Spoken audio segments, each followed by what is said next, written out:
Bienvenue à Paris, welcome to the Paris Motor Show everyone. And we are starting here with the new Ford models. This one is a new Ford Edge.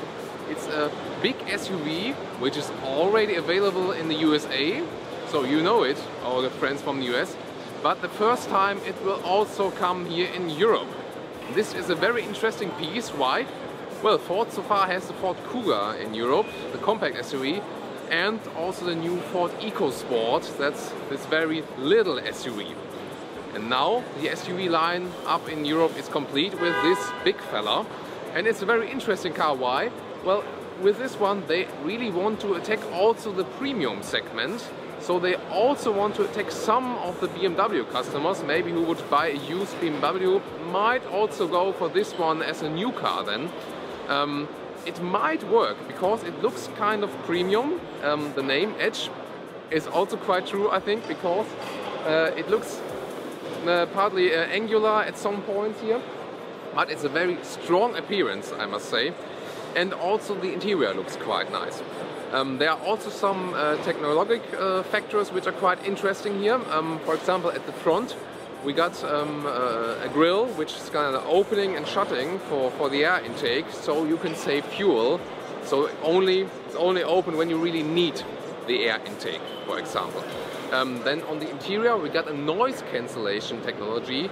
So with active noise cancellation it's becoming more silent in the interior. That will be very interesting when we are able to drive the car for the first time. So, and maybe let's take some more look at some design features in detail now. For example, when you really take a very close look, I'm not sure if you can see it here, but when you go inside here you can see that you can close and open it, that it works. Then we got 20-inch alloys which fit to that car very well, and also the style of the alloys is also in this edge look. And you see the dynamic design in the rear is done by this kind of Range Rover-alike rear, which falls down here.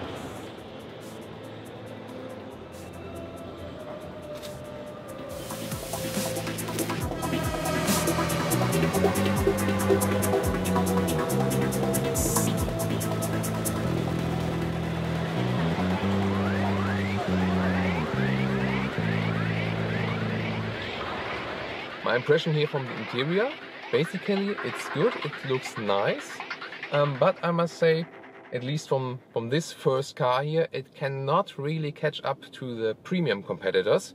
But that might also not be such a case, because the price will also be cheaper then. I mean, from somewhere you have to save the money. Okay, the steering wheel, it reminds of just of the standard Ford steering wheel, nothing special, but the technology behind it is special, at least for Ford now, because they are firstly introducing now an adaptive steering. That means when you're going slow, it's easy to turn it, and the faster you go, the stiffer it becomes. That's very useful technology. It's not new. I mean, I had it in my private Smart 4 like 10 years ago already, so nothing new with other manufacturers, but at least here for Ford. And the rest of the interior, well, there are some weak points, I must say. For example, here, when you're looking at the middle console, that looks a bit shaky, I think. For example, when you compare it to a Volkswagen, that's better done there. But in general, like just from the optical side, it's very attractive. And also the huge panoramic roof, that gives a lot of light here in the interior, and also a very likable factor about this car. And you got really a lot of space, and that will also count for the customers, because you got a very comfortable ride, and you can imagine going a very long tour with it. Also here in the rear compartment, it is very spacey. I like it very much. Also the seating position. Well, for tall people the seats could be a little bit longer, And of course the headroom is a little bit limited because of the great panoramic roof. But especially when sitting in the back, you can see a lot out of the panoramic roof, and you see it still fits when you're almost like 190, so that's quite okay. So that's my first impression here from the Ford Edge, especially from our American friends. I want to hear from you. What do you think about this all-new car, and maybe you have some experience with the current Ford Edge, which is available in the US so far. And also from our European friends, what do you think about having this car here from Ford in Europe in the future?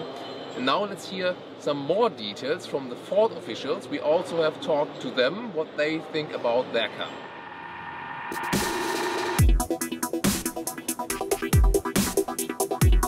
You can see the exterior of the new Edge is remarkable. It has a really great stand and brings a lot of premiumness through its exterior. It has a fairly high hood, and it has a character of an SUV, but at the same point in time it's really sporty and premium.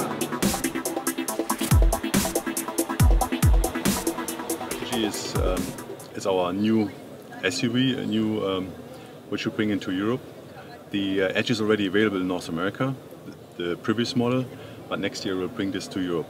The positioning of this car is very interesting, since it fills a wide spot in the SUV offering.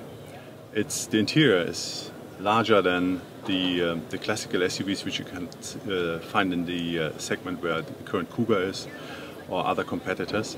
The interior is as big as, for example, a VW Tiguan, but the exterior is still a size which is easy to operate in cities and everywhere. So we believe that the car has an ideal strategy in terms of positioning in an area where no other competitor is. The car is built on our new global CD car platform. It's a very competitive platform, and we build about 1 million cars per year on this platform. It's also shared with the new S-Max and the Mondeo, which we also introduced at this show. And it's very competitive in terms of feature, but also comfort and also vehicle dynamics. The car has an outstanding vehicle dynamics in general, but with this vehicle we offer a new feature which is called advanced front steering. And what this feature does, it's a fully variable steering system. So, for example, it improves the maneuverability at low speed. You don't need to turn, and the steering wheel angle turn of 15 degrees is being translated, for example, into a steering wheel angle of 30 degrees. This improves the handling of the vehicle to a level which you can't imagine before you drove the car, actually. And at higher speeds, it stabilizes the vehicle. So small inputs, unwanted inputs into the steering wheel are not translated to the same extent onto the wheels, which makes it very comfortable to drive the vehicle, actually. The interior, maybe we'll talk about the interior first, and then I'll guide you through some features of the vehicle. So the interior, as you can see in this car, although it's an American specification, European specification will show you next year, the interior is really upmarket. It has a lot of premiumness in the doors, as you can see, a lot of details, chrome applications, real metal, metallized parts, high gloss finishes, soft top rolls, soft door inserts. The same in the center stack, really upmarket, a lot of details and a lot of storage, just as an example, which makes it very practical to use the car. We have a multimedia hub where you can connect your phones. You have multiple SD connections. You have space for phones or other mobile devices. When you close it, it gives the car a very plain, high quality look. Certainly the vehicle is equipped with our Sync Gen 2 multimedia system and has a lot of features which makes it easy to use the vehicle. For example, we have our front collision system, which detects vehicles or obstacles in front of the vehicle and does autonomous braking.